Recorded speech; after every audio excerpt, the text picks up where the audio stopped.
नमस्कार। Life of Swami Vivekananda by his eastern and western disciples. दक्षिण भारत में स्वामी जी, एपिसोड 27। पिछले भाग में हमने सुना कि स्वामी जी ने अहमदाबाद से अपनी यात्रा आरंभ की, विभिन्न ऐतिहासिक स्थलों का दौरा किया और विभिन्न संस्कृतियों को समझा।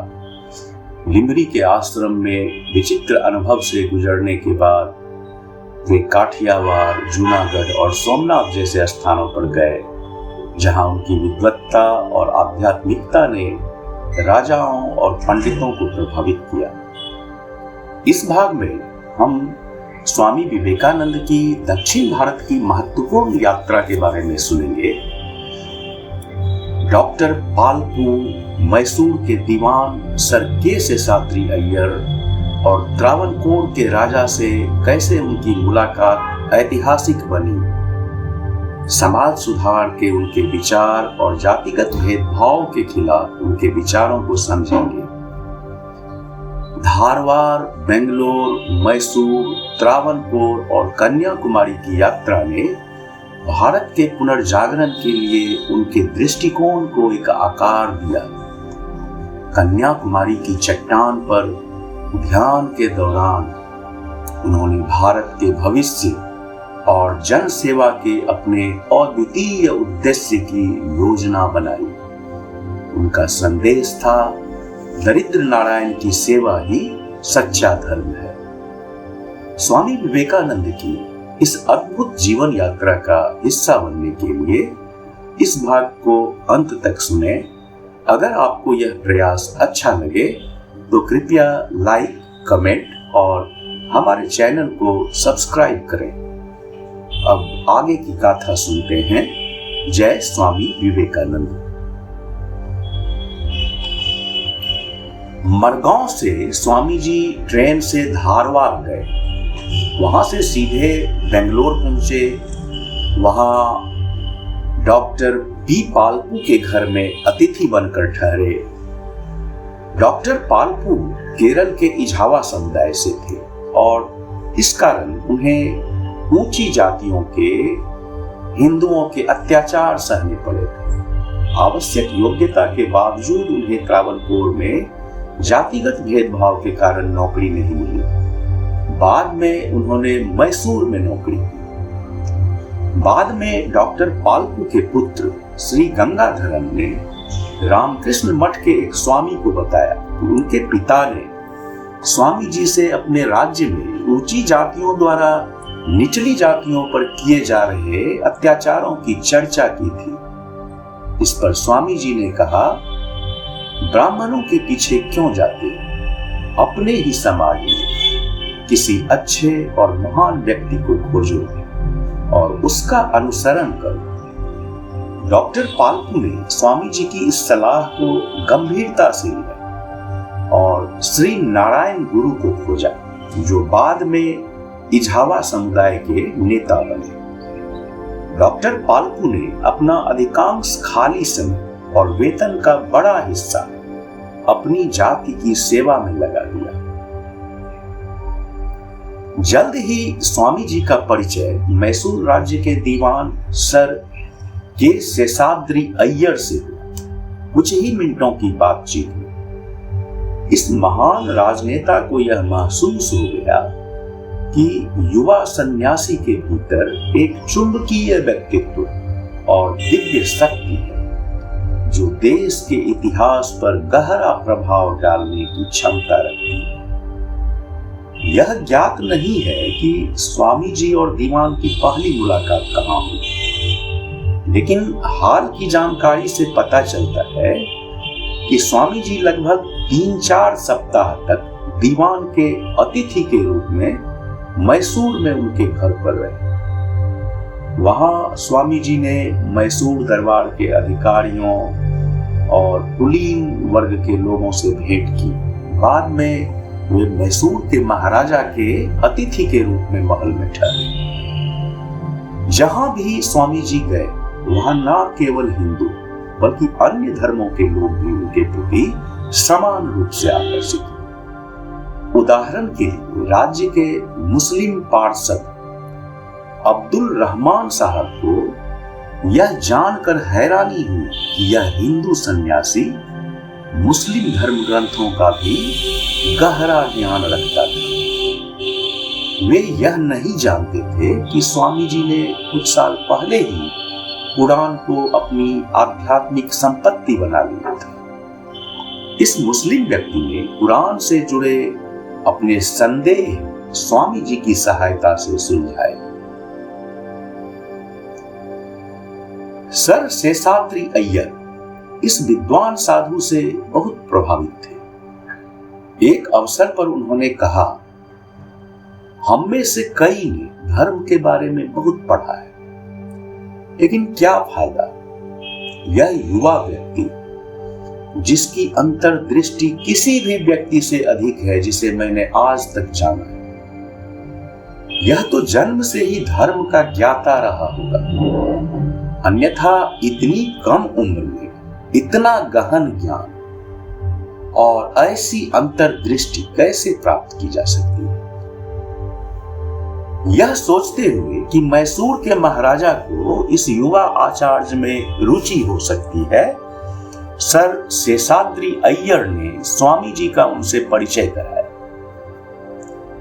गिरवे वस्त्र में राजसी व्यक्तित्व के साथ स्वामी जी जब महाराजा वाडियार के सभा कक्ष में प्रवेश कर रहे थे तो उन्हें देखते ही महाराजा अत्यंत प्रभावित हुए। ऐसा विचारों का तेज, ऐसा आकर्षक व्यक्तित्व, इतना गहन ज्ञान और ऐसी अद्वितीय धार्मिक अंतर्दृष्टि, महाराजा पूरी तरह से उनके मुरीद हो।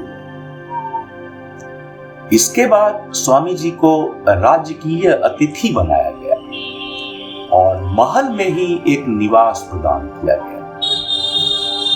स्वामी जी और महाराजा के बीच अक्सर व्यक्तिगत चर्चाएं होती थी, जिसमें महाराजा स्वामी जी से विभिन्न महत्वपूर्ण विषयों पर सलाह लेते थे। एक दिन अपने दरबारियों की उपस्थिति में महाराजा ने स्वामी जी से पूछा, स्वामी जी, आप मेरे दरबारियों के बारे में क्या सोचते हैं? स्वामी जी ने उत्तर दिया, महाराज, मेरा मानना है कि आपका हृदय बहुत अच्छा है, लेकिन दुर्भाग्य से आप दरबारियों से घिरे हुए, और दरबारी तो दरबारी ही होते हैं। महाराज ने तुरंत आपत्ति की, नहीं नहीं स्वामी जी, कम से कम मेरे दीवान तो ऐसे नहीं, वे बुद्धिमान और विश्वसनीय हैं। स्वामी जी ने उत्तर दिया, लेकिन महाराज, दीवान तो वह होता है जो महाराज को लूटता है और राजनीतिक एजेंट को भुगतान करता है। महाराज ने तत्काल विषय बदल दिया। बाद में महाराजा ने स्वामी जी को अपने निजी कक्ष में बुलाया और कहा, स्वामी जी, बहुत अधिक स्पष्टवादिता हमेशा सुरक्षित नहीं है। यदि आप दरबारियों के सामने ऐसे ही बोलते रहे तो मुझे भय है कि कोई आपको जान से मारने की कोशिश कर सकता है। इस पर स्वामी जी ने हंसते हुए कहा, क्या आप सोचते हैं कि एक ईमानदार सन्यासी सच बोलने से डर जाएगा, भले ही उसे अपनी जान गंवानी पड़े? मान लीजिए महाराज, कल आपका पुत्र मुझसे पूछे कि स्वामी जी, आप मेरे पिता के बारे में क्या सोचते हैं? क्या मैं आपको वे सारे गुण दे दूं जिनसे आप पूरी तरह वंचित हैं? क्या मैं झूठ बोलूं? कभी नहीं। लेकिन महाराजा की अनुपस्थिति में स्वामी जी उनके बारे में हमेशा प्रेम और सम्मान से ही बोलते थे। स्वामी जी की यह आदत थी कि वह किसी व्यक्ति की कमजोरियों पर सामने ही बात करते, लेकिन उस व्यक्ति की अनुपस्थिति में केवल उसके गुणों की प्रशंसा करते और उसकी कमियों को नजरअंदाज कर देते थे। महल में प्रवास के दौरान स्वामी जी का परिचय एक प्रसिद्ध ऑस्ट्रियाई संगीतकार से हुआ, जिनसे उन्होंने यूरोपीय संगीत पर चर्चा की। स्वामी जी के पश्चिमी संगीत के ज्ञान ने सभी को आश्चर्यचकित कर दिया। एक अन्य अवसर पर उनकी मुलाकात एक विद्युत विशेषज्ञ से हुई, जो महल में बिजली लगाने का काम कर रहा था। बातचीत बिजली के विषय पर चली। यहां भी स्वामी जी ने अपने ज्ञान से विशेषज्ञ को चकित कर दिया। बेंगलोर में उनके प्रवास के दौरान महल के सभागार में विद्वानों की एक सभा आयोजित हुई। प्रधानमंत्री अध्यक्षता कर रहे थे और स्वामी जी को भी आमंत्रित किया गया। चर्चा का विषय वेदांत था। विद्वानों ने इसके विभिन्न सिद्धांतों पर चर्चा की, लेकिन किसी निष्कर्ष पर नहीं पहुंचे। तब स्वामी जी से अपने विचार रखने को कहा गया। स्वामी जी उठे और उस सभा में वेदांत पर कुछ ऐसे विचार व्यक्त किए, जिसे उन्होंने बाद में भी पश्चिम और भारत में अपने प्रवचनों में दोहराया। उनकी मौलिकता और उनके दृष्टिकोण ने सभी को चकित किया। सभा ने समवेत स्वर में उनकी प्रशंसा की। स्वामी जी से अत्यंत प्रभावित होकर प्रधानमंत्री ने एक दिन उनसे कुछ उपहार स्वीकार करने का अनुरोध किया। उन्होंने अपने सचिव को स्वामी जी को बाजार की सबसे अच्छी दुकान पर ले जाने और उन्हें जो भी पसंद आए उसे खरीदने का आदेश दिया। स्वामी जी ने मेजबान को प्रसन्न करने के लिए सचिव के साथ जाना स्वीकार कर लिया। सचिव ने एक चेकबुक भी साथ ले ली। यदि आवश्यक हो तो वे 1000 रुपये तक का चेक लिखने के लिए तैयार थे। स्वामी जी बच्चे की तरह हर चीज को देखते और कई चीजों की प्रशंसा करते थे। अंत में उन्होंने कहा, यदि दीवान चाहते हैं कि मैं अपने पसंद की कोई चीज लूं, तो मुझे यहाँ की सबसे अच्छी सिगार दिला दीजिए। दुकान से निकलते हुए स्वामी जी ने वह सिगार जलाई, जिसकी कीमत मात्र 1 रुपया थी। वे महल लौट आए अपनी खरीदारी से पूरी तरह संतुष्ट और प्रसन्न होकर। एक दिन स्वामी जी को महाराजा के कक्ष में बुलाया गया। प्रधानमंत्री भी उनके साथ गए। महाराजा ने पूछा, स्वामी जी, मैं आपके लिए क्या कर सकता हूं? स्वामी जी ने सीधे उत्तर देने से बचते हुए अपने मिशन के बारे में बोलना शुरू किया। 1 घंटे से अधिक समय तक बोलते रहे। उन्होंने भारत की स्थिति का वर्णन किया। उन्होंने कहा कि भारत की महान संपत्तियां उसकी दार्शनिक और आध्यात्मिक विरासत है, जबकि उसकी सबसे बड़ी आवश्यकता आधुनिक वैज्ञानिक विचारों और संगठित रूप से सुधारों की। महाराज उनकी बातों से मंत्रमुग्ध हो गए। आगे स्वामी जी ने कहा कि भारत को अपनी विरासत पश्चिमी देशों को देनी चाहिए। उन्होंने बताया कि वे स्वयं अमेरिका जाकर वेदांत का प्रचार करने का इरादा रखते हैं। उन्होंने कहा, मैं चाहता हूं कि पश्चिम हमारी भौतिक स्थिति सुधारने में मदद करे, ताकि हम अपने लोगों को आधुनिक कृषि, उद्योग और तकनीकी रूप से विज्ञान में शिक्षित कर सकें। महाराज ने तुरंत उनके यात्रा खर्च को वहन करने के लिए धन देने का वादा किया, लेकिन स्वामी जी ने फिलहाल इसे विनम्रता पूर्वक अस्वीकार कर दिया। संभवतः इसलिए कि उन्होंने पहले रामेश्वरम जाने का संकल्प लिया था। उस दिन से महाराजा और उनके प्रधानमंत्री ने स्वामी जी को भारत के पुनर्जागरण के लिए जन्मे व्यक्ति के रूप में स्वीकार कर लिया। स्वामी जी के साथ रहते हुए महाराजा का उनके प्रति लगाव बढ़ता गया। जब स्वामी जी ने प्रस्थान की बात की तो महाराजा स्पष्ट रूप से व्यथित हो गए। उनसे कुछ और दिन रुकने का अनुरोध किया। उन्होंने कहा, स्वामी जी, मैं आपके व्यक्तित्व की स्मृति के रूप में कुछ अपने पास रखना चाहता हूं। कृपया मुझे आपकी आवाज का एक फोनोग्राफ रिकॉर्ड लेने की अनुमति दें। स्वामी जी ने इसकी अनुमति दे दी। यह रिकॉर्ड आज भी महल में सुरक्षित है, हालांकि समय के साथ इसकी स्पष्टता कम हो गई। महाराजा स्वामी जी से इतने प्रभावित थे कि उन्होंने उनके चरणों की पूजा करने का प्रस्ताव रखा, जैसे कोई अपने गुरु के चरणों की पूजा करता है। लेकिन स्वामी जी ने इसे अनुमति नहीं दी। कुछ दिन बाद स्वामी जी ने कहा कि अब उनके प्रस्थान का समय आ गया है। यह सुनकर महाराजा ने उन्हें बहुमूल्य उपहारों से सम्मानित करने की इच्छा व्यक्त की। स्वामी जी ने कुछ भी स्वीकार करने से मना कर दिया, लेकिन महाराजा ने आग्रह किया। अंत में स्वामी जी ने कहा, ठीक है महाराज, अगर आप मुझे कुछ देना ही चाहते हैं तो एक गैर धातु का हुक्का दे दीजिए, वह मेरे किसी काम आ सकेगी। इस पर उन्हें खूबसूरती से नक्काशीदार रोजवुड की एक पाइप भेंट की गई। जब स्वामी जी ने विदा ली तो महाराजा ने उनके चरणों में झुककर प्रणाम किया। प्रधानमंत्री ने उनकी जेब में मुद्रा के बंडल डालने की कोशिश की, लेकिन असफल रहे। अंत में स्वामी जी ने कहा,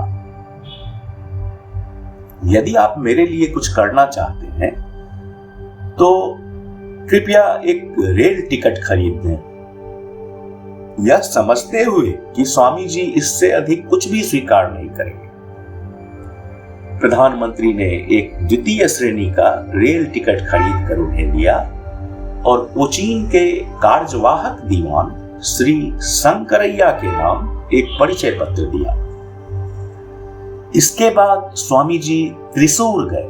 उन दिनों कोचीन और त्रावणकोर राज्य में रेलवे नहीं थी और त्रिशूर के लिए सबसे नजदीकी रेलवे स्टेशन सोरनूर था। इसलिए स्वामी जी ने सोरनूर से त्रिशूर तक की 21 मील की यात्रा बैलगाड़ी से की। कहा जाता है कि जब बैलगाड़ी एक शिक्षा विभाग के अधिकारी D.A. सुब्रमण्यम अय्यर के घर के सामने से गुजरी तो स्वामी जी गाड़ी से उतर गए और दरवाजे पर खड़े श्री अय्यर से पूछा कि क्या नहाने के लिए कोई उपयुक्त स्थान मिल सकता है। स्वामी जी के व्यक्तित्व से प्रभावित होकर श्री अय्यर ने उनके स्नान की व्यवस्था की और फिर अपने घर के एक अलग हिस्से में उन्हें अतिथि के रूप में ठहराया।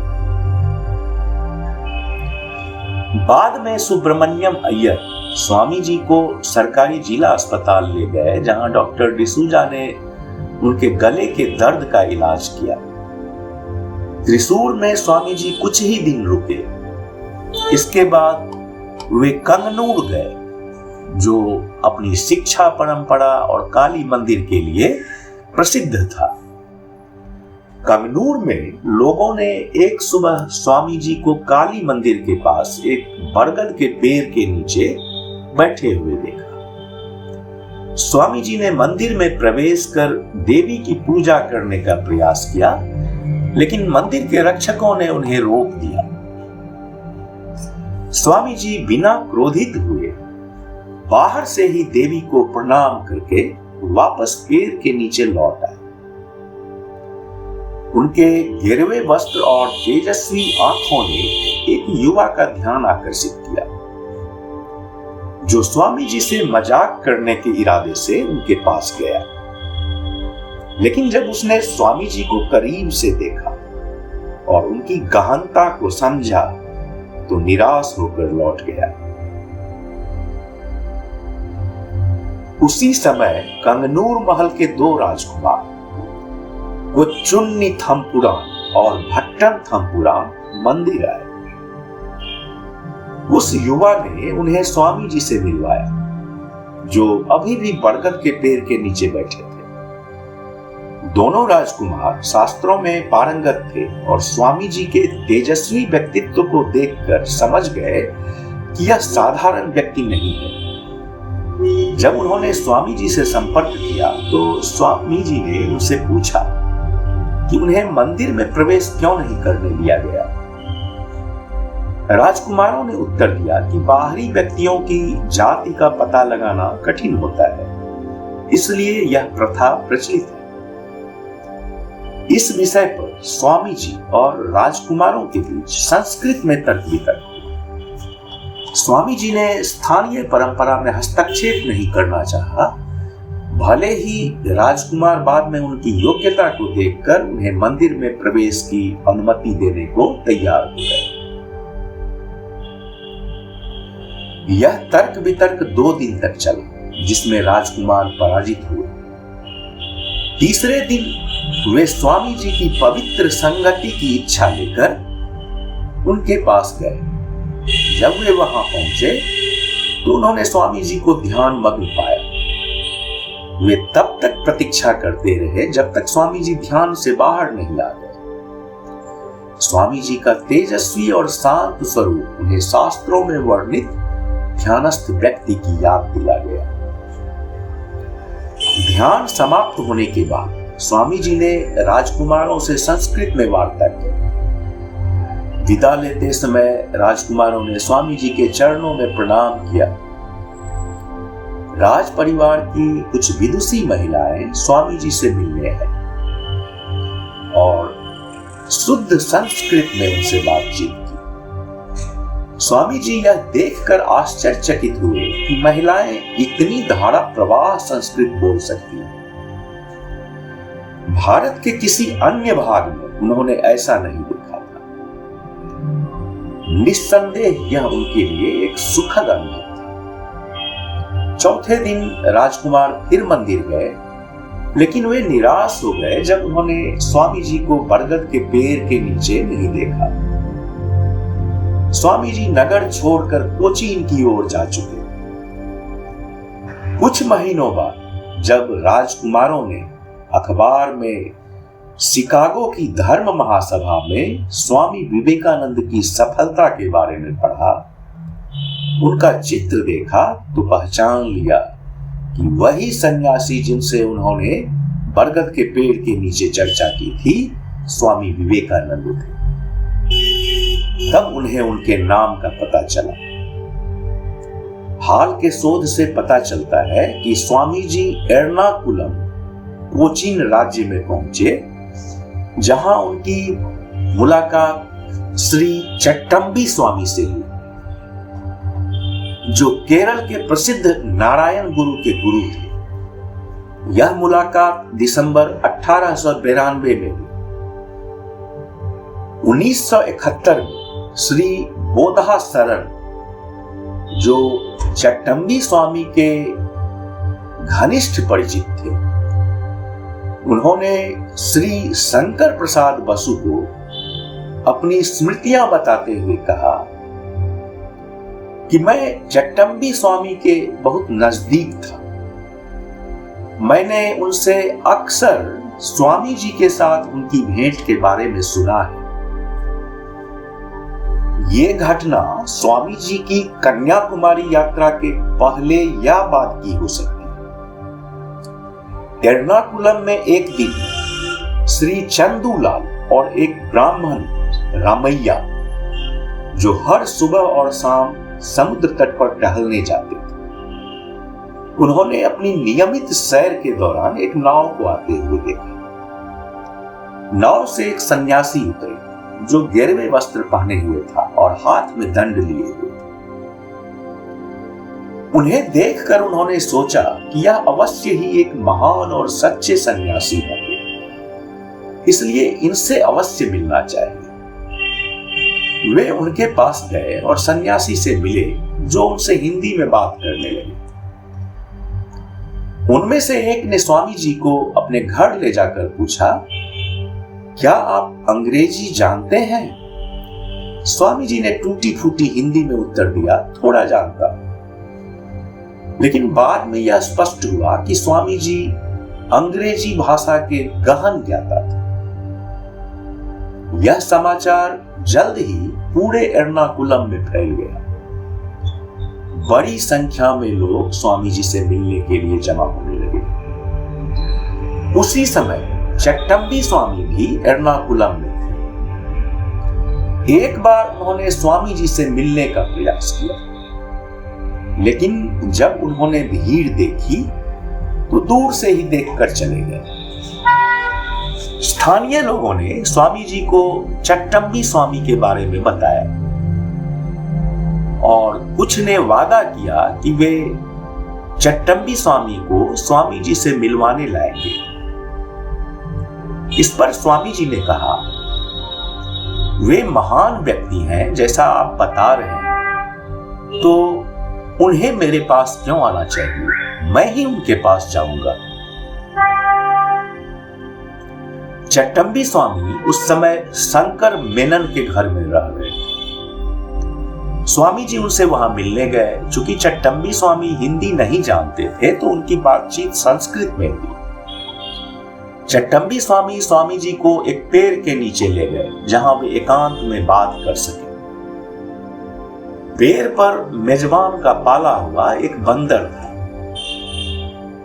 जब दोनों वार्ता कर रहे थे, बंदर अशांत हो गया और पेड़ को हिलाने लगा। स्वामी जी ने ऊपर देखा और मुस्कुराते हुए कहा, बिल्कुल मेरे मन जैसा। चट्टम्बी स्वामी ने कहा, आप जैसे महान व्यक्ति ही ऐसा कर सकते। इसके बाद दोनों ने चिन्ह मुद्रा पर चर्चा की। स्वामी जी ने पूछा, चिन्ह मुद्रा ऐसी क्यों होती है? चट्टम्बी स्वामी, जो तमिल साहित्य के विद्वान थे, उन्होंने इसका संतोषजनक जवाब दिया। स्वामी जी प्रसन्न हुए। उन्होंने चट्टम्बी स्वामी के हाथ पकड़कर अपना सिर झुकाया और हिंदी में कहा, बहुत अच्छा। कुछ लोग इसकी व्याख्या ऐसे कर सकते हैं कि स्वामी जी ने चट्टम्बी स्वामी के हाथ अपने सिर पर रखे, लेकिन चट्टम्बी स्वामी ने स्पष्ट किया कि यह सही नहीं है। यह आभार व्यक्त करने का तरीका था। चट्टम्बी स्वामी का स्वामी विवेकानंद के प्रति गहरा सम्मान था। वे स्वामी जी की कई खूबियों की प्रशंसा करते थे। वे स्वामी जी की मधुर आवाज की तुलना सुनहरी मटकी की ध्वनि से करते हुए कहते थे। स्वामी जी जब गाते थे तो उनकी आवाज अत्यंत मधुर और दिव्य लगती थी। उनकी आंखों की चमक और गहराई की भी चट्टम्बी स्वामी अक्सर प्रशंसा करते थे। एक बार जब स्वामी जी और चट्टम्बी स्वामी संस्कृत में बातचीत कर रहे थे, एक संस्कृत विद्वान ने स्वामी जी की भाषा में व्याकरण की गलती की ओर संकेत किया। इस पर स्वामी जी ने कहा, मुझे व्याकरण का पालन करने की आवश्यकता नहीं, व्याकरण मेरा अनुसरण करेगा। यह स्वामी जी के आत्मविश्वास और उनके व्यक्तित्व की गहराई को दिखाता है। हालांकि चट्टम्बी स्वामी और नारायण गुरु स्वामी जी के मांसाहार को अनुचित मानते थे। उनका कहना था कि यदि स्वामी जी मांस नहीं खाते तो वे पूर्णतः दिव्य व्यक्ति होते। शोधकर्ता के मेनन ने चट्टम्बी स्वामी के जीवन पर लिखी गई अपनी लघु जीवनी में उल्लेख किया है कि स्वामी विवेकानंद और चट्टम्बी स्वामी की मुलाकात एर्नाकुलम में राम अय्यर, जो दीवान के सचिव थे और चट्टम्बी स्वामी के प्रशंसक थे, स्वामी जी और चट्टम्बी स्वामी ने एक बार पूरी रात विभिन्न विषयों पर चर्चा की, जिसमें चिन्ह मुद्रा पर भी संवाद हुआ। स्वामी जी ने अपनी डायरी में चट्टम्बी स्वामी का नाम और पता लिखते हुए कहा था, कि मैं लिख रहा हूं कि मैंने मलाबार में एक सच्चे व्यक्ति से भेंट की। चट्टम्बी स्वामी ने स्वामी विवेकानंद के प्रति अपनी विनम्रता व्यक्त करते हुए कहा, मुझे लगता है कि विवेकानंद स्वामी और मेरे बीच का अंतर पक्षियों के राजा गरुड़ और मच्छर के बीच के अंतर जैसा है। यह प्रसंग दोनों महान आत्माओं के आपसी सम्मान और ज्ञान की गहराई को दिखाता है। स्वामी जी जो रामेश्वरम जाने के लिए बहुत उत्सुक थे, उन्होंने सीधे रास्ते से मुड़कर केरल की यात्रा क्यों की? श्री BM कोड़त विवेकानंद शताब्दी प्रशस्ति सेंटेनरी सोवेनिर में P. शेषाद्री के शोध में लिखते हैं, जो 1963 में रामकृष्ण आश्रम त्रिचुर द्वारा प्रकाशित की गई थी। इसका एक संभावित कारण बताते हैं। बंगलोर में स्वामी जी डॉक्टर पलपू के अतिथि थे और इस डॉक्टर ने उन्हें कोचीन और त्रावणकोर राज्यों में निम्न वर्गों की दयनीय स्थिति के बारे में बताया। शेषाद्री का मानना है कि स्वामी जी जो उन्होंने सुना था उससे प्रभावित होकर उन्होंने इन राज्यों की यात्रा की ताकि वे स्वयं इन लोगों की स्थिति को जान सकें। यहां यह भी जोड़ना उचित होगा कि अगर स्वामी जी कोचीन और त्रावणकोर राज्य में जाति उत्पीड़न के बारे में नहीं भी सुनते तो भी उनके पास वहां जाने का पर्याप्त कारण था। इस तीर्थ यात्रा के दौरान वे भारत के अधिकतम हिस्सों को जानने की इच्छा रखते थे, चूंकि इन राज्यों ने उनकी मातृभूमि की सभ्यता और संस्कृति में महत्वपूर्ण योगदान दिए थे। इसलिए यह आश्चर्य की बात नहीं है कि उन्होंने रामेश्वरम के लिए यह घुमावदार रास्ता चुना। कुछ लोगों का मानना है कि केरल में नारायण गुरु, जो कि चट्टम्बी स्वामी के शिष्य थे, उनके नेतृत्व में आयोजित शांत सामाजिक क्रांति के पीछे स्वामी जी की प्रेरणा थी। उनका कहना है कि स्वामी जी ने केरल के निम्न वर्गों को शिक्षा और अन्य साधनों के माध्यम से उनकी स्थिति सुधारने के लिए प्रेरित किया। और जब हम स्वामी जी के 1897 में पश्चिम से वापसी पर दक्षिण भारत और अन्य स्थानों में सभी भारतीय वर्गों को दिए गए उनके जागरूकता भरे आह्वान को याद करते हैं तो यह राय सही प्रतीत होती है। एर्नाकुलम जो कोचीन राज्य की राजधानी थी, वहां से स्वामी जी दक्षिण में त्रावणकोर गए। वहां का दृश्य उन्हें बहुत आकर्षक लगा। एर्नाकुलम से तिरुवनंतपुरम तक की दूरी लगभग 140 मील है और उन दिनों यह यात्रा सड़क या जल मार्ग से लगभग 1 सप्ताह में पूरी होती थी। हमें पता है कि स्वामी जी 13 दिसंबर को तिरुवनंतपुरम पहुंचे, क्योंकि वह वहां 9 दिन रुके और 22 दिसंबर को वहां से रवाना हुए थे। इसलिए उनका एर्नाकुलम छोड़ने की तारीख लगभग 6 दिसंबर रही होगी। त्रावणकोर की राजधानी तिरुवनंतपुरम में वे प्रोफेसर सुंदराराम अय्यर के साथ रुके,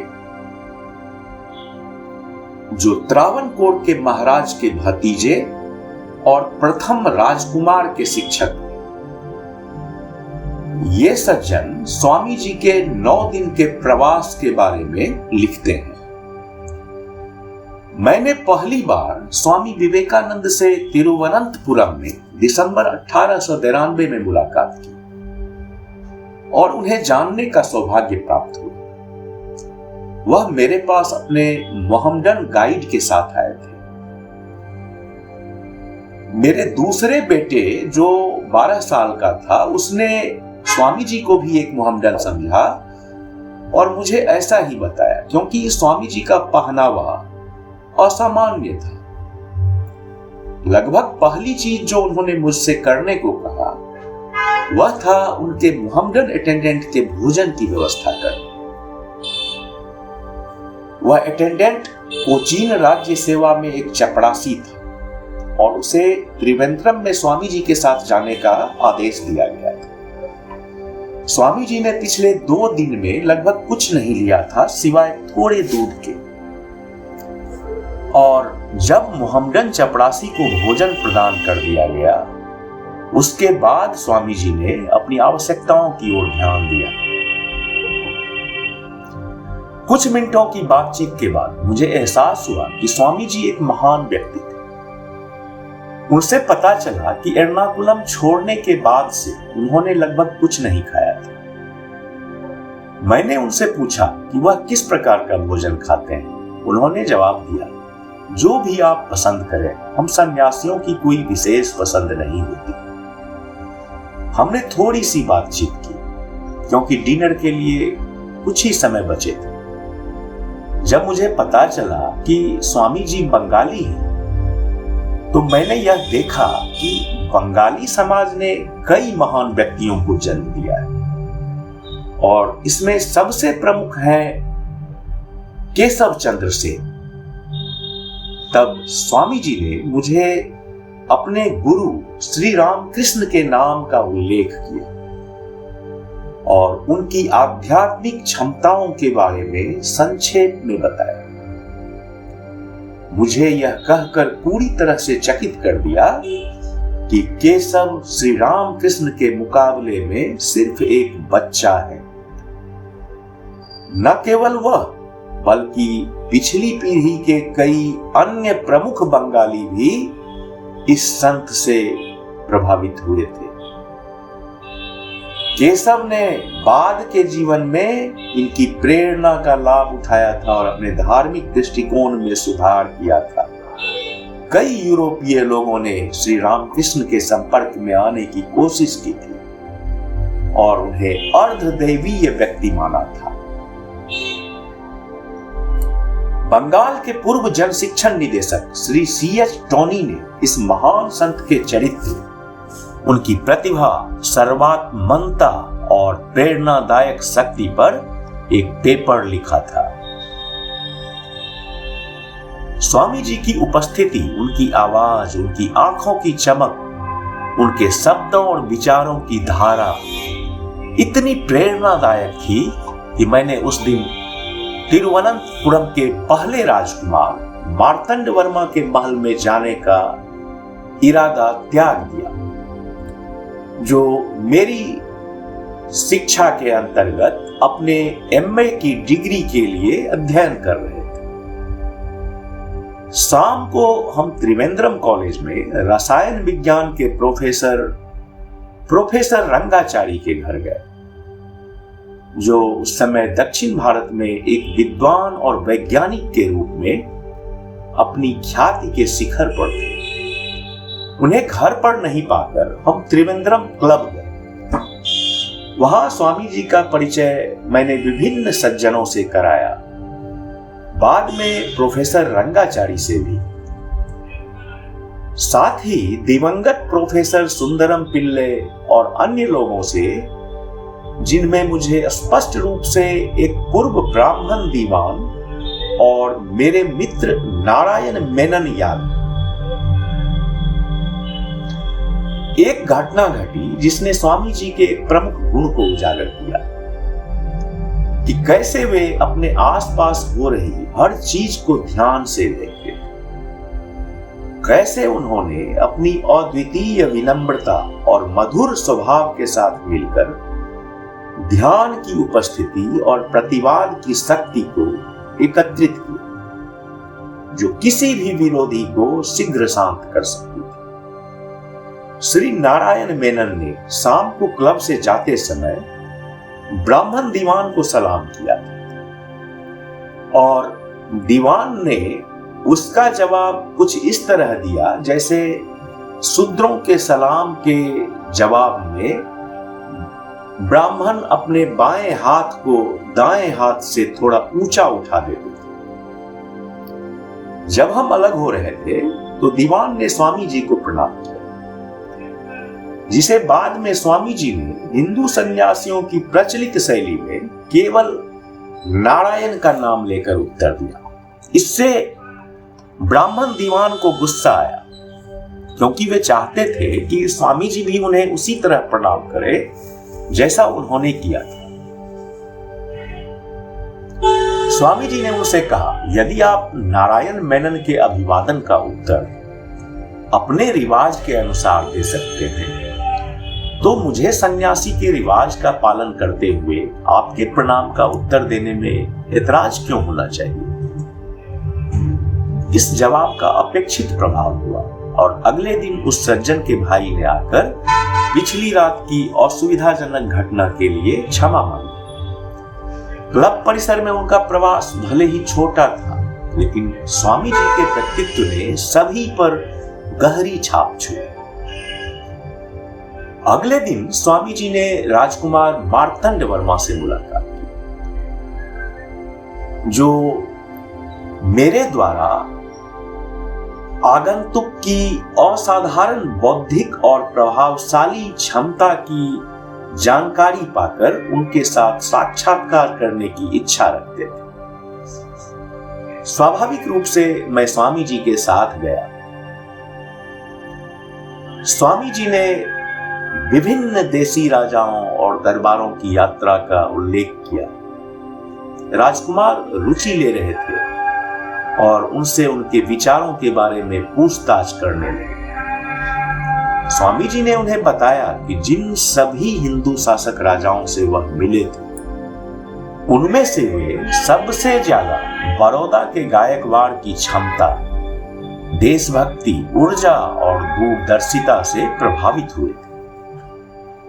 उन्होंने यह भी बताया कि वे खेतरी के छोटे राजपूत प्रमुख के उच्च गुणों से प्रभावित थे और जैसे जैसे वे दक्षिण की ओर बढ़े, उन्हें भारतीय राजाओं और प्रमुखों के चरित्र और उनकी क्षमता में गिरावट दिखाई दी।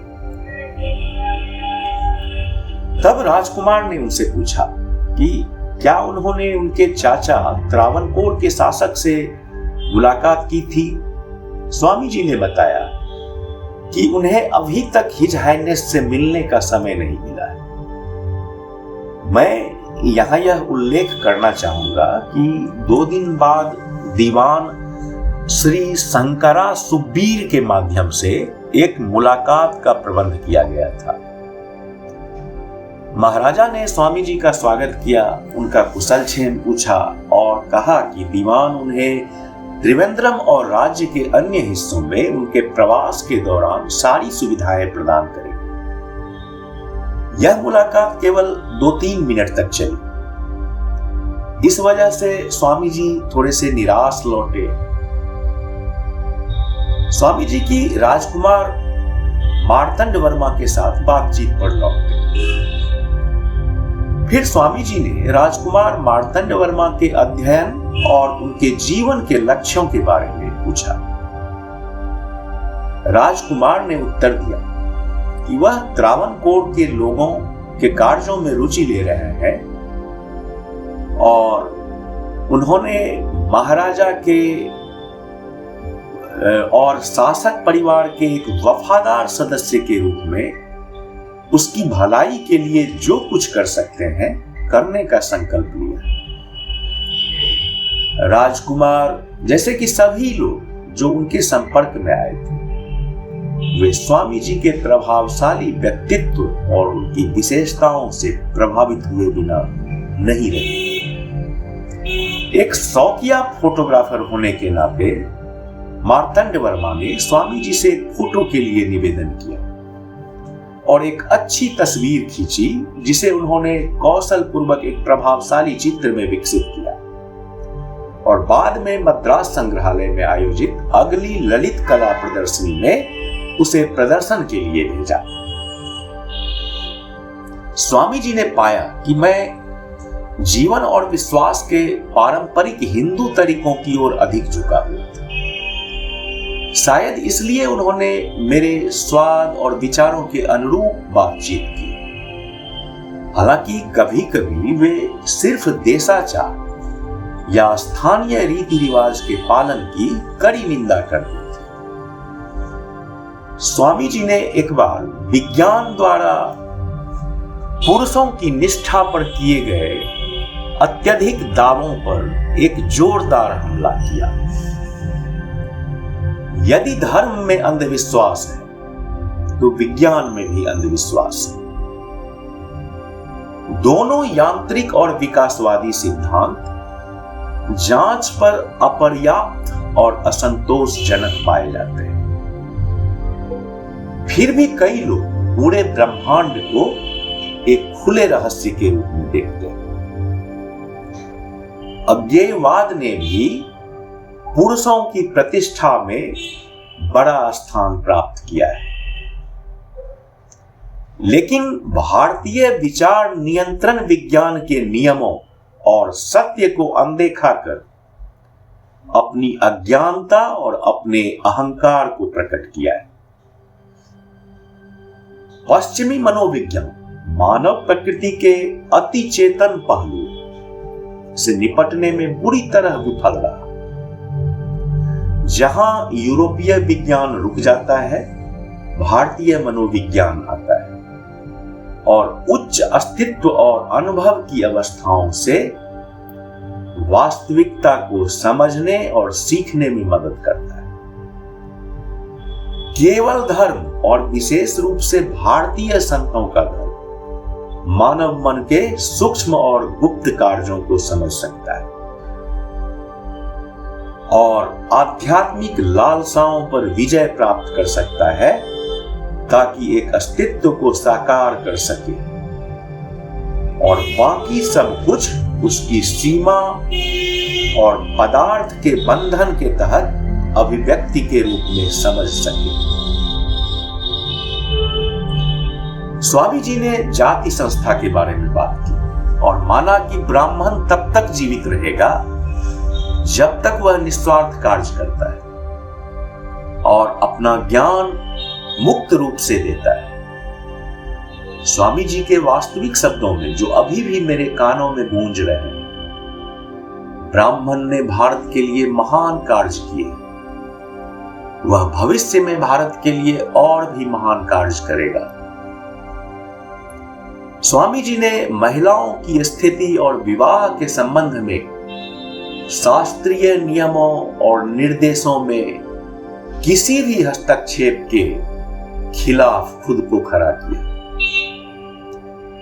महिलाओं को जैसे निम्न वर्गों और जातियों को संस्कृत शिक्षा प्राप्त करनी चाहिए, प्राचीन आध्यात्मिक संस्कृति को आत्मसात करना चाहिए, ऋषियों के सभी आध्यात्मिक आदर्शों को व्यवहार में लाना चाहिए।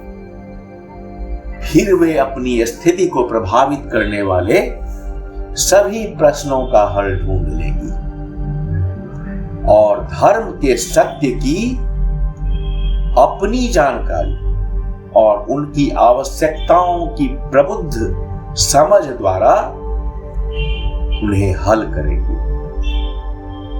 स्वामी जी के मेरे साथ रहने के तीसरे और चौथे दिन मैंने त्रिवेंद्रम में अपने एक मूल्यवान मित्र M.R. राय S. रामाराव, जो त्रावणकोर में स्थानीय भाषा के निदेशक थे,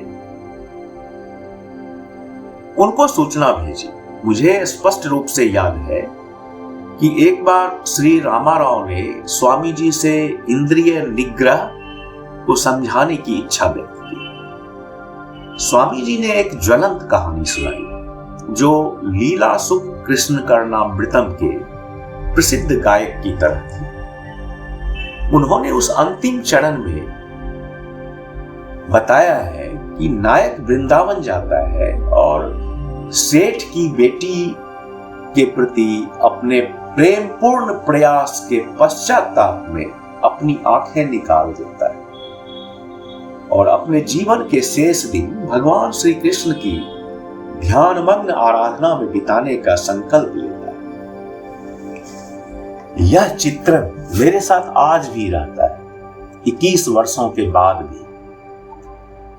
मोहक और अनंत बांसुरी की धुन की तरह, जो दिवंगत अद्भुत संगीतकार कुंभकोणम के थे। स्वामी जी के अंतिम शब्द थे, यह सबसे बड़ा कदम आंखों को निकालने का, यह भी यदि आवश्यक हो तो लिया जाना चाहिए, ताकि भटकने वाली और अपराजित इंद्रियों का संयम किया जा सके, मन को भगवान की ओर मोड़ा जा सके। अपने प्रवास के तीसरे या चौथे दिन मैंने स्वामी जी के अनुरोध पर श्री मनमथनाथ भट्टाचार्य के ठिकाने के बारे में पूछताछ की। उस समय वे मद्रास के लेखा महानिदेशक के सहायक और त्रिवेंद्रम में रेजिडेंट ट्रेजरी में कथित वित्तीय गड़बड़ियों के संबंध में आधिकारिक ड्यूटी पर आए थे। इसके बाद से स्वामी जी ने अपनी सुबह श्री भट्टाचार्य के साथ बिताना शुरू कर दी और रात का खाना भी वहीं करते थे। हालांकि एक दिन जब मैंने शिकायत की कि वे अपना सारा समय श्री भट्टाचार्य को दे रहे हैं, तो स्वामी जी ने एक विशेष उत्तर दिया, हम बंगाली लोगों में एकता है। उन्होंने यह भी कहा कि श्री भट्टाचार्य उनके स्कूल या कॉलेज के दोस्त थे और प्रसिद्ध विद्वान पंडित महेश चंद्र न्याय रत्न, जो पहले कलकत्ता संस्कृत कॉलेज के प्रिंसिपल थे, उनके बेटे थे। स्वामी जी ने यह भी बताया कि उन्होंने लंबे समय से मछली नहीं खाई थी, क्योंकि दक्षिण भारतीय ब्राह्मण जहां वह मेहमान थे, मछली और मांस दोनों से परहेज करते थे। मैंने तुरंत मछली या मांस के भोजन के प्रति अपनी घृणा व्यक्त की। इसके जवाब में स्वामी जी ने कहा, प्राचीन भारतीय ब्राह्मण मांस और यहां तक कि गोमांस भी खाते थे। यज्ञों में गायों और अन्य जानवरों की बलि देने के लिए कहा जाता था, या मेहमानों को मधुपर्क देने के लिए कहा जाता था। स्वामी जी का मानना था कि बौद्ध धर्म के प्रसार ने मांस को भोजन के रूप में छोड़ने में योगदान दिया है। हालांकि हिंदू धर्म ग्रंथ हमेशा उन लोगों के लिए सैद्धांतिक रूप से प्राथमिकता व्यक्त करते हैं जो मांसाहार से परहेज करते हैं। उन्होंने कहा कि मांस के प्रति अनिच्छा ने राष्ट्रीय शक्ति के पतन और भारत की प्राचीन हिंदू जातियों और राज्यों की अंतिम स्वतंत्रता के पतन में प्रमुख भूमिका निभाई। स्वामी जी की राय कम से कम मेरे साथ बातचीत में व्यक्त की गई थी कि हिंदुओं को पशु भोजन को स्वतंत्र रूप से अपनाना चाहिए। यदि भारत को दुनिया के अन्य समुदायों के साथ शक्ति और प्रभुत्व की वर्तमान दौर में प्रतिस्पर्धा करनी, चाहे वह ब्रिटिश साम्राज्य के भीतर हो या बाहर। एक बार त्रिवेंद्रम के कार्यालय में सहायक दीवान श्री पीरावी पेरुमल पिल्लई ने स्वामी जी को उनके बंगाली देशवासी श्री भट्टाचार्य से मिलने से रोका। वे यह जानने आए थे कि स्वामी जी भारत और अन्य जगहों के विभिन्न संप्रदायों और धर्मों के बारे में क्या जानते हैं, और अद्वैत वेदांत पर आपत्तियां व्यक्त करने लगे। उन्होंने जल्द ही यह महसूस किया कि स्वामी जी एक ऐसे मास्टर थे जिनसे प्रेरणा प्राप्त करने के लिए जितनी जल्दी हो सके सीखना अधिक आवश्यक था। मैंने स्वामी जी को इस अवसर पर उनके दुर्लभ शक्ति का प्रदर्शन करते देखा। कैसे वह आत्मविश्वासी आगंतुक की मानसिक क्षमता को एक पल में मापते थे और अनजाने में उसे उपयुक्त दिशा में मोड़ते थे और उसे अपने मार्गदर्शन और प्रेरणा का लाभ देते थे।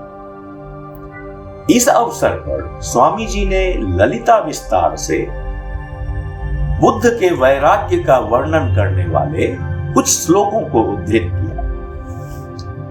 आवाज इतनी मधुर थी कि आगंतुक का दिल पिघल गया और स्वामी जी ने कुशलता से अपने श्रोता की शांत मानसिक अवस्था का उपयोग उस पर बुद्ध के महान त्याग की स्थायी छाप छोड़ने के लिए किया। उसकी अंतिम खोज सभी जातियों, वर्गों, जीवन स्थितियों के पुरुषों और महिलाओं के बीच उनके 45 वर्षों की अटूट सेवा का स्थायी प्रभाव बनाने के लिए किया। यह प्रवचन लगभग 1 घंटे तक चला। अंत में आगंतुक इतना प्रभावित हुआ कि उसने अपने आप को जीवन की तुच्छ वास्तविकताओं से ऊपर महसूस किया। उसने स्वामी जी के चरणों में बार बार प्रणाम किए और जाते समय कहा कि उसने स्वामी जी जैसा किसी को कभी नहीं देखा और वह इस प्रवचन को कभी नहीं भूल पाएगा। एक बार मैंने स्वामी जी से सार्वजनिक व्याख्यान देने के लिए कहा। स्वामी जी ने कहा कि उन्होंने कभी भी सार्वजनिक रूप से भाषण नहीं दिया था और वह निश्चित रूप से एक दुखद और हास्यास्पद रूप से असफल साबित होंगे। इस पर मैंने कहा कि यदि यह सत्य है तो वे शिकागो में धर्म संसद की प्रतिष्ठित सभा का सामना कैसे कर सकते, जहां उन्होंने मैसूर के महाराजा द्वारा हिंदू धर्म के प्रतिनिधि के रूप में उपस्थित होना है। स्वामी जी ने मुझे एक जवाब दिया जो उस समय मुझे टाल मटोल जैसा लग रहा था। उन्होंने कहा, यदि यह सर्वोच्च इच्छा है और कि वह उनका मुख्य पात्र बने, सत्य और पवित्र जीवन के कारण के लिए एक महान सेवा करे, तो वह निश्चित रूप से उन्हें इसके लिए आवश्यक उपहार और गुण प्रदान करेंगे। मैंने कहा कि मैं इस प्रकार के विशेष हस्तक्षेप की संभावना पर अविश्वासी था। उन्होंने तुरंत मुझ पर कठोरता से हमला किया, मुझे एक संशयवादी के रूप में देखा, क्योंकि उन्हें ऐसा लग रहा था जैसे मैं भगवान की शक्ति की सीमा तय कर रहा था। एक और अवसर पर भारतीय नृविज्ञान में एक महत्वपूर्ण प्रश्न के संबंध में कुछ मतभेद हुए। स्वामी जी का मानना था कि जहां कहीं भी एक ब्राह्मण को गहरे रंग की त्वचा के साथ पाया जाता है, यह स्पष्ट रूप से द्रविड़ मिश्रण के कारण एक आनुवंशिक मामला है। इसके जवाब में मैंने कहा कि रंग मूल रूप से एक परिवर्तनीय विशेषता है और जलवायु, भोजन, काम की प्रकृति जैसी स्थितियों पर निर्भर है। स्वामी जी ने मेरे विचार का विरोध किया और कहा कि ब्राह्मण भी बाकी मानव जाति की तरह एक मिश्रित जाति है और उनकी जातीय शुद्धता पर विश्वास बहुत हद तक कल्पना पर आधारित है। मैंने भारतीय जातियों की शुद्धता के बारे में उनके खिलाफ सीएल ब्रेस और अन्य उच्च अधिकारियों का उद्धरण दिया, लेकिन स्वामी जी अपनी राय पर अडिग रहे। अपने पूरे प्रवास के दौरान स्वामी जी ने घर में हर दिल को जीत लिया। वे हम सभी के लिए एक मिठास थे। मेरे बेटे अक्सर उनके साथ रहते थे और उनमें से एक अभी भी उन्हें याद करता है और उनके आगमन की सबसे सुंदर यादें को सहेज कर रखता है। स्वामी जी ने कई तमिल शब्द सीखे और हमारे घर के ब्राह्मण रसोइयों के साथ तमिल में बातचीत करने में आनंद लिया। जब वे चले गए तो कुछ समय के लिए ऐसा लगा मानो हमारे घर की रोशनी बुझ गई। जैसे ही स्वामी जी अपने बंगाली साथी श्री भट्टाचार्य के साथ जाने वाले थे, यह 22 दिसंबर 1892 की बात, एक घटना हुई जो उल्लेखनीय है। पंडित वंचीश्वर शास्त्री, जो संस्कृत व्याकरण के कठिन शाखा के मास्टर थे और जिनकी पवित्रता, विद्वत्ता और विनम्रता के लिए सभी उन्हें सम्मानित करते थे, वे प्रथम राजकुमार के शिष्य थे। स्वामी जी के इन सभी दिनों के प्रवास के दौरान वह कभी मेरे घर नहीं गए।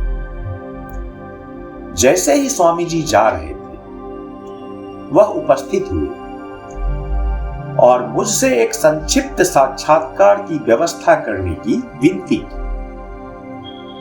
स्वामी जी और श्री भट्टाचार्य उस समय अपने वाहन में बैठने के लिए सीढ़ियां उतर रहे थे। पंडित ने मुझसे बहुत अनुरोध किया कि मैं स्वामी जी से कम कुछ मिनटों की देर के लिए कहूं।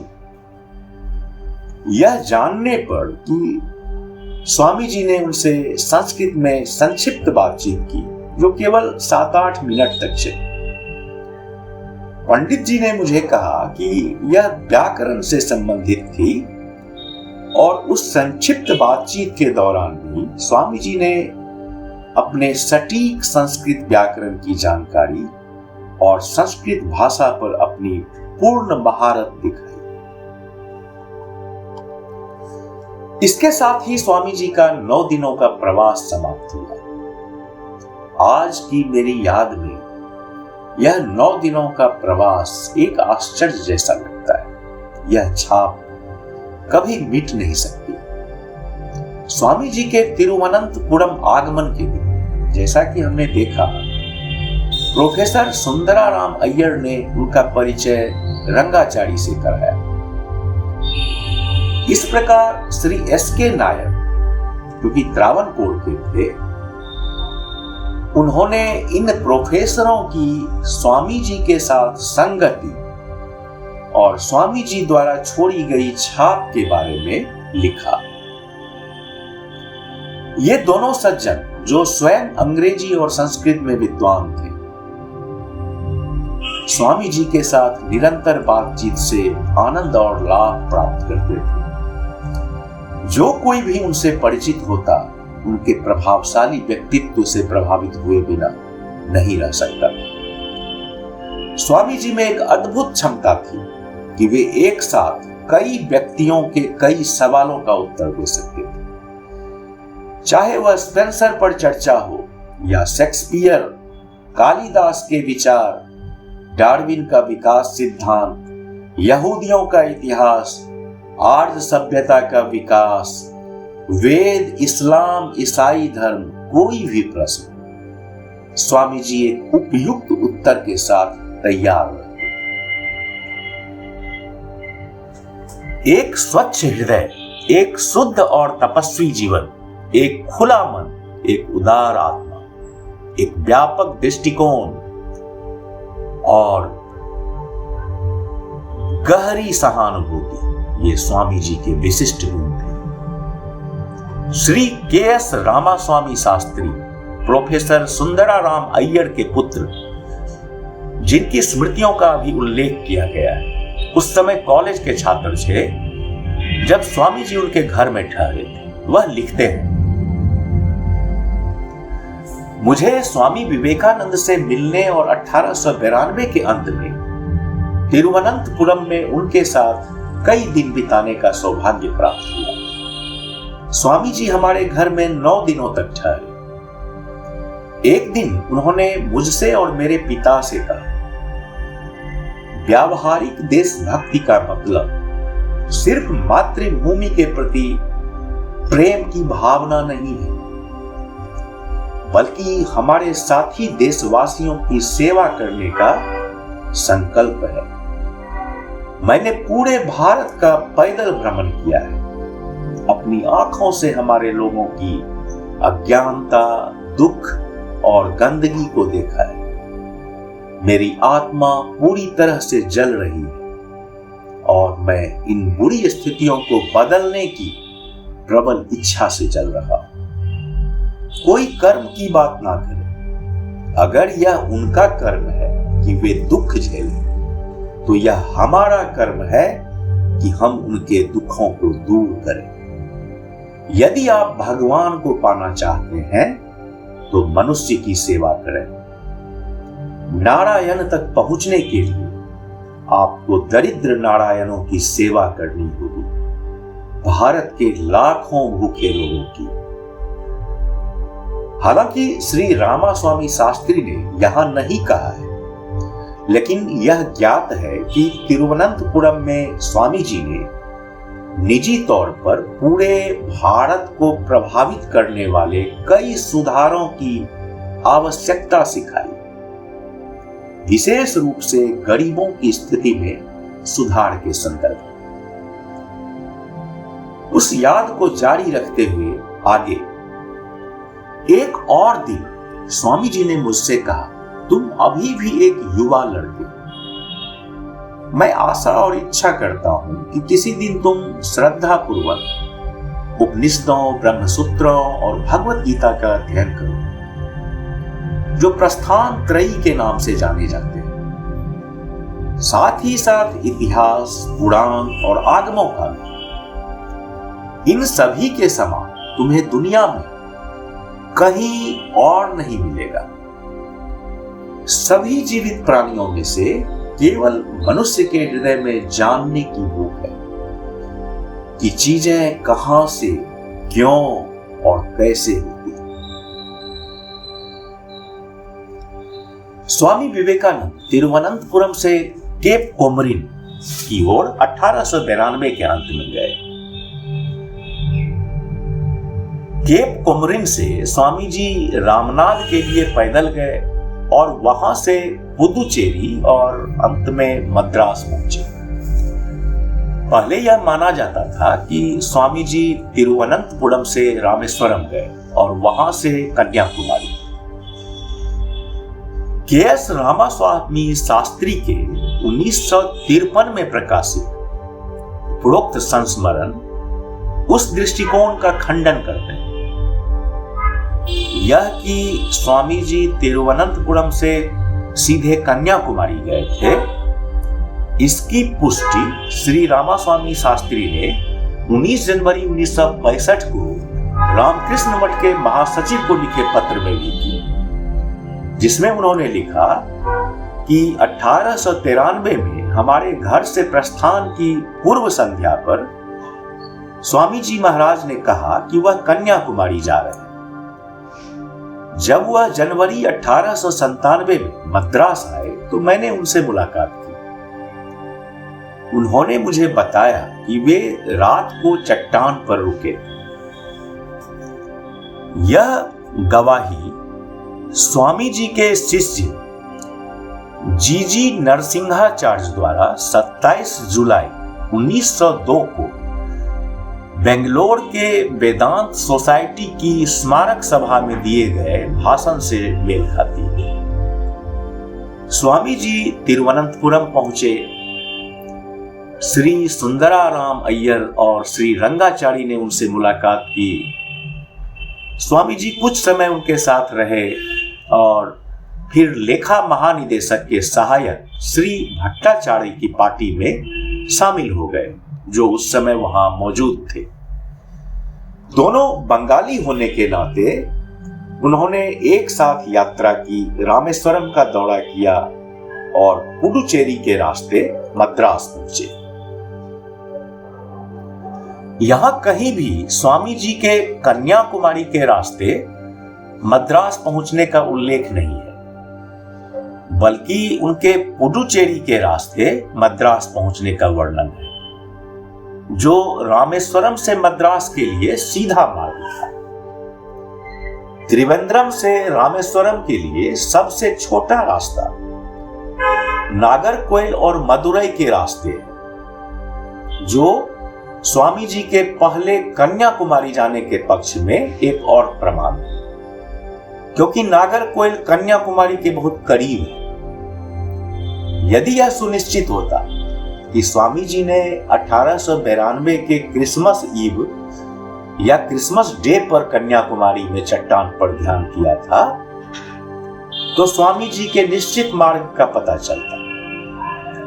यह ज्ञात है कि स्वामी जी 22 दिसंबर को तिरुवनंतपुरम से चले थे और केवल सीधे जाने से ही वे क्रिसमस तक कन्याकुमारी पहुंच सकते थे। लेकिन यह निश्चित नहीं है कि वह चट्टान पर कब थे।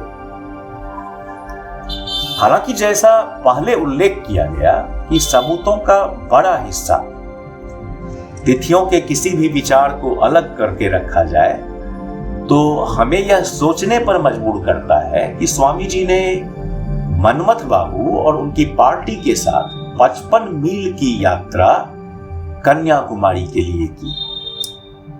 वहां उन्होंने मनमथ बाबू की छोटी बेटी के रूप में ब्रह्मांड की माता की पूजा की। इस दृष्टिकोण का समर्थन श्रीमद स्वामी विवेकानंद केरल दर्शन शीर्षक वाले एक लेख से होता है, जो 1918 में मलयालम पत्रिका प्रबुद्ध केरलम में प्रकाशित हुआ था। संबंधित अंश इस तरह है: 22 दिसंबर 1892 को स्वामी विवेकानंद त्रावणकोर से नागरकोइल के लिए रवाना हुए। श्री भट्टाचार्य भी स्वामी जी के साथ थे। स्वामी जी का अगला ठहराव नागरकोइल में था। श्री रत्न स्वामी अय्यर उस समय नागरकोइल में नमक के कलेक्टर थे। वहां श्री रत्न स्वामी अय्यर के अतिथि के रूप में वे ठहरे थे। नागरकोइल से स्वामी जी पैदल कन्याकुमारी गए। वहां से वह रामेश्वरम के रास्ते मदुरई गए। कन्याकुमारी नागरकोइल से लगभग 12 मील दूर है। यह भारत का दक्षिणी छोर है, जहां 3 समुद्र मिलते हैं। हिंदुओं के लिए एक बहुत बड़ा तीर्थ है। कन्याकुमारी का अर्थ है कुमारी लड़की। वहां का प्रसिद्ध मंदिर दिव्य माता को एक कुंवारी लड़की के रूप में समर्पित है।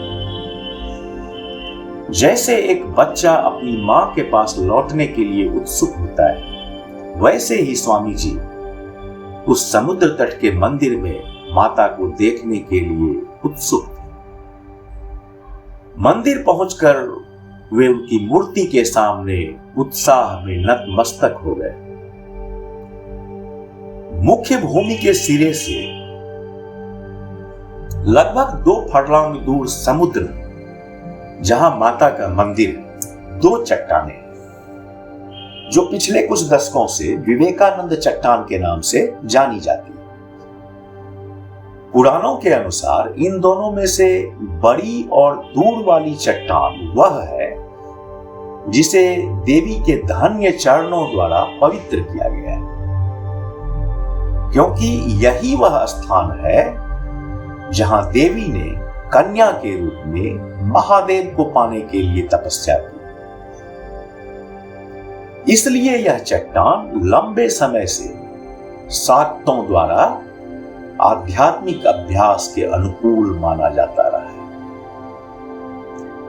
मंदिर में माता की पूजा करने के बाद स्वामी जी इस पवित्र चट्टान पर ध्यान करने के लिए जाना चाहते थे, लेकिन वह कैसे जा सकते थे?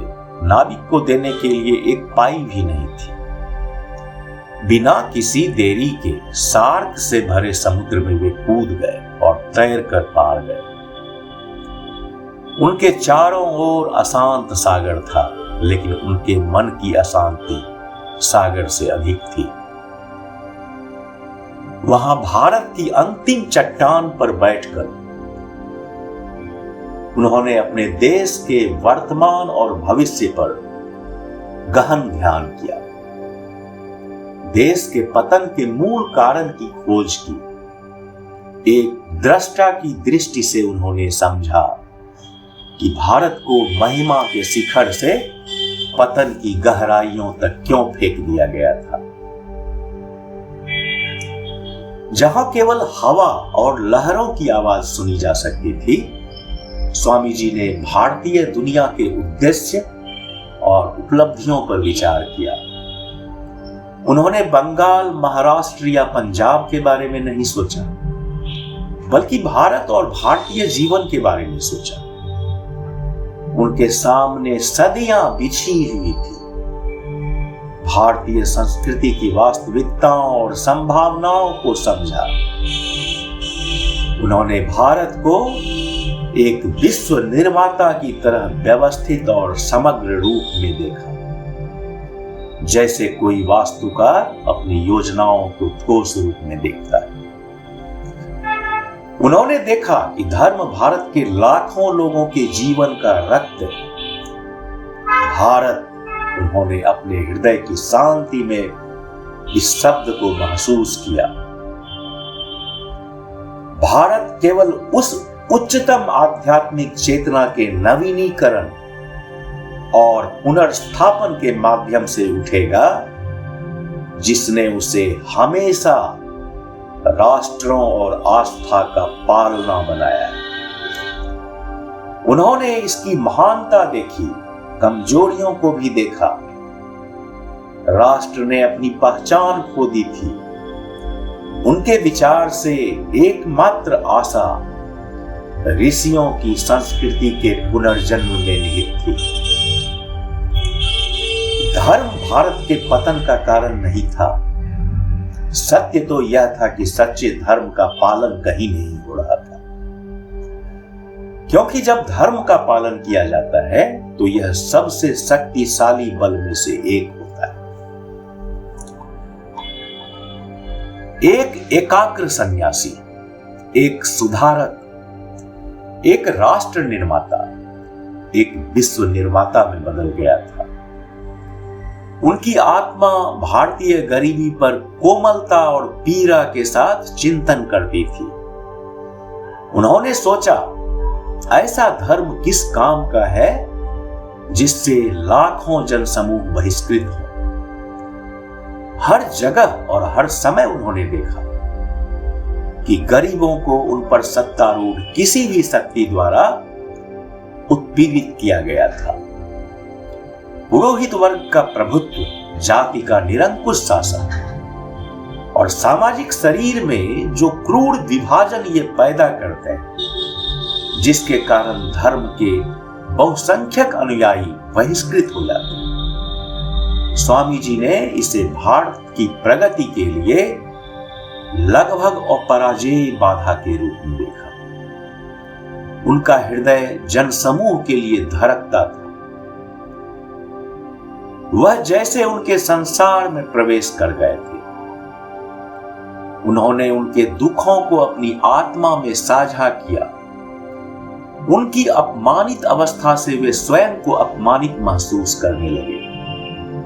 वह अपनी किस्मत को उनके साथ बांटना चाहते थे। उनकी आत्मा में पीड़ा थी, जो उन्होंने सोचा कि जो लोग स्वयं को धर्म के संरक्षक मानते थे, उन्होंने सदियों से जनसमूह को नीचे दबा कर रखा। 19 मार्च 1894 को शिकागो से स्वामी रामकृष्णानंद को लिखे एक पत्र में स्वामी जी के चट्टान पर ध्यान की उत्सुकता की कुछ झलक मिलती है। इस सब को देखते हुए, विशेष रूप से गरीबी और अज्ञानता, मुझे नींद नहीं आई। केप कोमरिन में माता कुमारी के मंदिर में बैठे हुए, भारतीय चट्टान के अंतिम हिस्से पर बैठे हुए, मुझे एक योजना सूझी। हम इतने सारे सन्यासी घूम रहे हैं, लोगों को तत्व मीमांसा सिखा रहे हैं। यह सब पागलपन है। क्या हमारे गुरु ने नहीं कहा था कि एक खाली पेट धर्म के लिए अच्छा नहीं? गरीब लोग जानवरों की जिंदगी जी रहे हैं, अज्ञानता के कारण। हम सदियों से उनका खून चूसते आ रहे हैं, उन्हें पैरों तले कुचलते आ रहे हैं।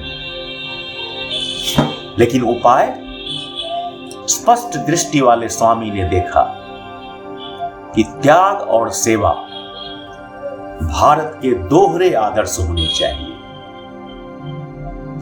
यदि राष्ट्रीय जीवन को त्याग और सेवा के माध्यम से अपनाया जा सके तो बाकी सभी चीजों का ध्यान रखा जा सकेगा। त्याग ने हमेशा भारत में महान शक्ति की भूमिका निभाई है। इसलिए इस महत्वपूर्ण समय में उन्होंने भारत के दलित जन समूहों की रक्षा के लिए त्यागी पुरुषों की ओर देखा। उन्होंने जो योजना बनाई वह इस पत्र में जारी है। मान लीजिए कुछ निस्वार्थ सन्यासी दूसरों का भला करने के लिए गांव-गांव जाकर शिक्षा का प्रसार करते हैं। मौखिक शिक्षण, नक्शे, कैमरे, ग्लोब, अन्य साधनों के माध्यम से चांडाल तक की स्थिति को बेहतर बनाने का प्रयास करते हैं। तो क्या इससे समय के साथ अच्छा नहीं होगा? इन सभी योजनाओं को मैं इस छोटे पत्र में नहीं लिख सकता। संक्षेप में कहूं तो अगर पहाड़ मोहम्मद के पास नहीं आता तो मोहम्मद को पहाड़ के पास जाना होगा।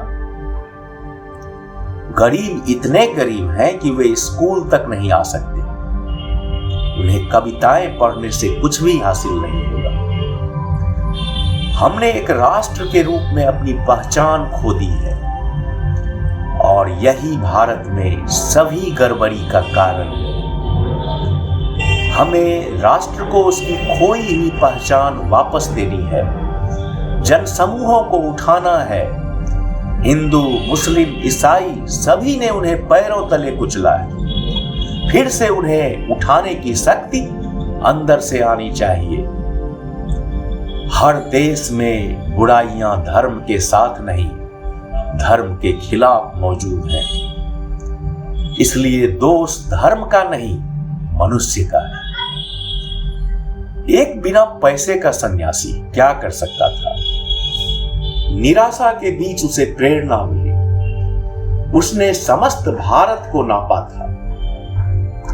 यह निश्चित था कि हर शहर में उसे कम से कम 1 दर्जन युवा मिलेंगे जो जन समूहों की सेवा में उसकी मदद करेंगे। लेकिन धन कहां से आएगा? उसने मदद मांगी, उसे केवल शब्दों की सहानुभूति मिली। स्वार्थ का मूर्त रूप। क्या वे कुछ खर्च करेंगे? स्वामी जी को आश्चर्य हुआ। अपनी पीड़ा में उन्होंने महासागर की ओर देखा। उनकी दृष्टि में एक किरण चमकी। हाँ, वह अमेरिका जाएगा। भारत के लाखों लोगों के नाम पर वहां वह अपने दिमाग की शक्ति से धन कमाएगा। भारत लौटकर वह अपने देशवासियों के पुनर्जागरण के लिए उसे समर्पित करेगा या फिर इस प्रयास में मर जाएगा। श्री रामकृष्ण उसे रास्ता दिखाएंगे। भले ही दुनिया में कोई भी इस काम में मदद ना करे। यहां कन्याकुमारी में भारतीय जनसमूहों की समस्याओं पर दिनों और महीनों तक विचार हुआ। यहां उनके ऊपर किए गए अत्याचारों को ठीक करने का तरीका खोजने की लालसा पूरी हुई। उन्होंने आंसुओं की धुंध में सागर के जल पर नजर डाली। उनका दिल प्रार्थना में गुरु और माता के पास गया। इस क्षण से उनका जीवन भारत की सेवा के लिए समर्पित हो गया। विशेष रूप से बहिष्कृत नारायणों, भूखे नारायणों और लाखों उत्पीड़ित नारायणों की सेवा के लिए। इस समय उनके लिए निर्विकल्प समाधि में ब्रह्म का प्रत्यक्ष अनुभव और उससे मिलने वाला आनंद भी भारतीय लोगों की भलाई के लिए खुद को पूरी तरह समर्पित करने की इच्छा के आगे परास्त हो गया। उनकी आत्मा नारायण के स्वयं ब्रह्मांड के भगवान का दर्शन करने में लीन हो गई, जो सभी प्राणियों में विद्यमान है, जिनका असीमित प्रेम उच्च और निम्न, पवित्र और अपवित्र, धनी और गरीब में कोई भेदभाव नहीं करता।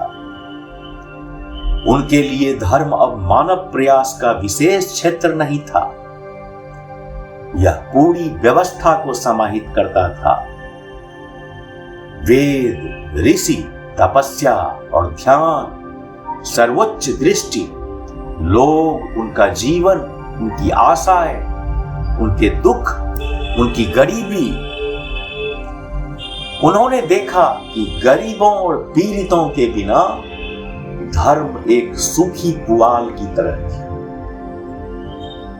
हाँ, वाकई कन्याकुमारी में स्वामी जी एक देशभक्त और भविष्य वक्ता बन गए थे। इसलिए उनके ध्यान ने उन्हें पश्चिम जाने के अपने इरादे की पुष्टि दी। वह पश्चिम जो व्यक्तिगत और आक्रामक रूप से आत्मसचेत है, उस पश्चिम को भारत का संदेश देंगे, जिस पर भारतीय सन्यासी अपने जीवन के आदर्श और निष्पादन के रूप में ध्यान केंद्रित करते हैं, उसे वह पूरी तरह से पश्चिम में प्रचारित करेंगे। उनके और उनके जैसे अन्य लोगों द्वारा प्रचार के बाद भारत उठेगा, एक महान प्रकाश पूरे विश्व को आलोकित करेगा। वे निर्विकल्प समाधि के आनंद को भी अपने देशवासियों की मुक्ति के लिए त्याग देंगे। वह निर्विकल्प समाधि जिसका आकर्षण उन्हें सबसे अधिक था। इस प्रकार श्री रामकृष्ण की आत्मा उनके जीवन के सबसे गहन अनुभवों में से एक में प्रकट हुई थी। ऐसा प्रतीत होता है कि स्वामी जी ने कन्याकुमारी की चट्टान पर 3 दिन ध्यान किया। इस दृष्टिकोण का समर्थन 2 प्रत्यक्षदर्शियों के साक्ष्य से होता है। इनमें से एक थे श्री रामा सुब्बा अय्यर। 1919 में जब स्वामी विरजानंद, जो स्वामी जी के शिष्य और एक प्रसिद्ध सन्यासी थे, कन्याकुमारी की तीर्थ यात्रा पर गए, श्री अय्यर ने उन्हें बताया कि उन्होंने स्वयं स्वामी जी को लगातार 3 दिनों तक चट्टान पर ध्यान करते हुए देखा था। यह स्वामी विरजानंद के लिए आश्चर्य की बात थी। 1914 में जब उन्होंने स्वामी विवेकानंद के वर्तमान जीवन के पहले संस्करण का दूसरा खंड प्रकाशित किया, तो वह इसे नहीं जानते थे। इसलिए वह वहां यह बताने में असमर्थ थे कि स्वामी जी चट्टान पर कितने समय तक थे। सितंबर 1970 में उस चट्टान पर जहां स्वामी जी ने ध्यान किया था, विवेकानंद मंडपम का निर्माण स्मारक के रूप में किया गया। यह कार्य मद्रास के विवेकानंद रॉक मेमोरियल कमेटी द्वारा किया गया। कई साल बाद एक अन्य प्रत्यक्षदर्शी श्री सदाशिवम पिल्ले ने स्वामी विवेकानंद के एक प्रशंसक को बताया कि स्वामी जी ने चट्टान पर 3 रातें बिताई। स्वामी जी पैदल कन्याकुमारी आए थे। उनके व्यक्तित्व से प्रभावित होकर श्री पिल्लई ने उनकी गतिविधियों पर ध्यान रखना शुरू किया। उन्होंने देखा कि स्वामी जी चट्टान पर तैर कर गए। जब स्वामी जी शाम को वापस नहीं लौटे तो वे चिंतित हो गए। अगले दिन श्री पिल्लई स्वामी जी के लिए भोजन लेकर चट्टान पर गए। वहां उन्होंने स्वामी जी को ध्यान करते हुए पाया और जब श्री पिल्लई ने उन्हें मुख्य भूमि पर वापस जाने के लिए कहा तो स्वामी जी ने मना कर दिया। जब उन्होंने स्वामी जी को भोजन की पेशकश की तो स्वामी जी ने उनसे कहा कि उन्हें परेशान ना करें। यदि श्री पिल्लई उन्हें कुछ भोजन देना चाहते हैं तो वे कुछ फल और दूध चट्टान की एक खोखल में छोड़ दें ताकि स्वामी जी अपनी इच्छा अनुसार उसे ले सकें। श्री पिल्लई को यकीन था कि स्वामी जी ने चट्टान पर 3 रातें बिताई। 22 दिसंबर को त्रिवेंद्रम छोड़कर और सभी संभावनाओं में सीधे स्वामी जी कन्याकुमारी गए। स्वामी जी संभवतः 24 से 26 दिसंबर तक चट्टान पर थे। स्वामी जी ने उत्तर की ओर रामेश्वरम का रुख किया। पैदल यात्रा करते हुए वे रास्ते में मदुरई में रुके, जहां उन्होंने रामनद के राजा भास्कर सेतुपति से मुलाकात की, जिनके पास वे एक परिचय पत्र लेकर गए थे। यह धर्मनिष्ठ राजा भारतीय शासकों में से सबसे प्रबुद्ध और स्वामी जी के प्रशंसक और शिष्य बन गए। स्वामी जी ने उन्हें गरीबों की शिक्षा, कृषि के सुधार और भारत की समस्याओं और संभावनाओं के बारे में अपने कई विचार व्यक्त किए। राजा ने स्वामी जी से शिकागो में होने वाले धर्म संसद में जाने का आग्रह किया, यह कहते हुए कि यह भारतीय आध्यात्मिक विचार को विश्व के ध्यान में लाने और भारत में उनके भविष्य के कार्य की नींव रखने का सबसे अनुकूल अवसर हुआ। राजा ने उन्हें प्रोत्साहित किया और मदद करने का भी वादा किया। रामेश्वरम जाने के इच्छुक स्वामी जी ने राजा से विदा ली, यह कहते हुए कि वे जल्द ही अमेरिका जाने के अपने निर्णय के बारे में उन्हें बताएंगे। रामेश्वरम को रामायण में अमर कर दिया गया है। इसके पास स्थित धनुषकोडी से हनुमान और उनकी सेना ने भारत और लंका के बीच पुल बना दिया था। जहां सीता को रावण ने बंदी बनाकर रखा था, वहां सीता को छुड़ाने के बाद और मुख्य भूमि पर लौटते समय उन्होंने विधि पूर्वक रामेश्वरम में एक शिवलिंग स्थापित किया। इस शिवलिंग के चारों ओर रामेश्वरम का महान मंदिर बनाया गया है और यहाँ तीर्थ यात्रा के लिए पूरे भारत से लोग आते हैं। रामनद के राजाओं का प्राचीन समय से रामेश्वरम और धनुषकोडी पर शासन रहा है। इसी कारण उन्हें सेतुपति का खिताब मिला। रामेश्वरम की तीर्थ यात्रा स्वामी जी की एक प्रिय इच्छा की पूर्ति थी। यह उनकी भारत के माध्यम से तीर्थ यात्रा का समापन भी था, या जैसा कि हम कह सकते हैं भारत की स्वयं की तीर्थ यात्रा का। वह हिमालय तक गए थे, पश्चिम में द्वारिका गए थे, अब रामेश्वरम पहुंचे थे, जो 4 धामों में से दक्षिण का क्षेत्र है। वास्तव में वह दूर उत्तर में बद्रीनाथ नहीं पहुंचे थे, और हालांकि उन्होंने पुरी के पूर्व से यात्रा शुरू की थी, वह वहां नहीं गए थे। लेकिन जो उन्होंने शारीरिक रूप से नहीं किया था, उसे उन्होंने भारत और उसके लोगों की वर्तमान और पिछली स्थितियों के साथ अपनी आत्म पहचान और भविष्य की प्रगति के लिए अपने आत्मसमर्पण द्वारा अपनी आत्मा में पूरा किया। जय स्वामी विवेकानंद।